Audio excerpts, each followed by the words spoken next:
С одного захода ты осматриваешь сажевый фильтр, потом разворачиваешь в сторону Да, и смотришь, турбины и смотришь, да, лопатки чертят. лопатки ничего. чертят, не чертят, сколько она масла через себя кидает, вот такие моменты. То есть он сюда зайдет. Конечно, в дизель он не войдет, потому что диаметр. А так нормально.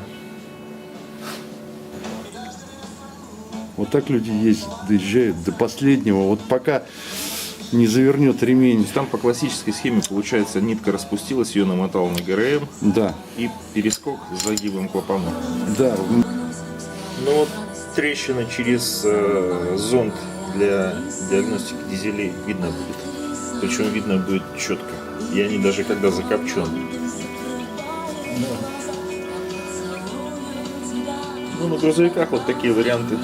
Там, конечно, свечей нету, но любая трещина это сразу глубоко, потому что может уйти трещина под насос-форсунку, и если газы туда начинают поступать в одну из полостей, там, неважно куда, начиная от охлаждения, кончая там в дизель, там вещи такие интересные происходят. Ну и седла выпадают.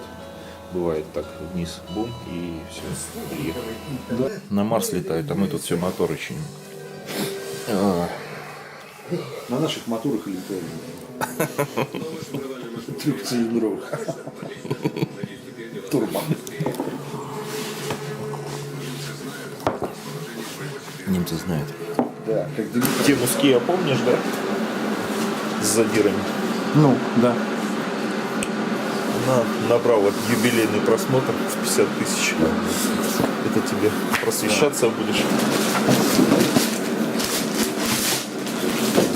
Красота. Это тебе от General Optics управляемый зон J-Pro для работы. О, теперь заработаем. Раньше-то мы слепые были. Да. И теперь с измененной парой оптической. Да. То есть управление такое доведенное до ума. 40 на 480 здесь камера. Работает от ноутбука, от планшета, можно от телефона.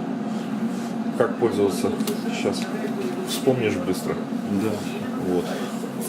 Ну а дальше там Чтобы посмотреть. мотор какой-нибудь. У тебя тут рядом всякие Есть у нас моторы. официальные дилеры с экобустами и со всем прочим. Поэтому я думаю, что ты не останешься без дела. Да, вещь серьезная. Спасибо. Офигеть. Ты один из немногих знаешь, как все шло и как все начиналось. Поэтому вот знак благодарности Риамбер Бородова. Спасибо. Все, давай. Щедрость безграничная. Спасибо.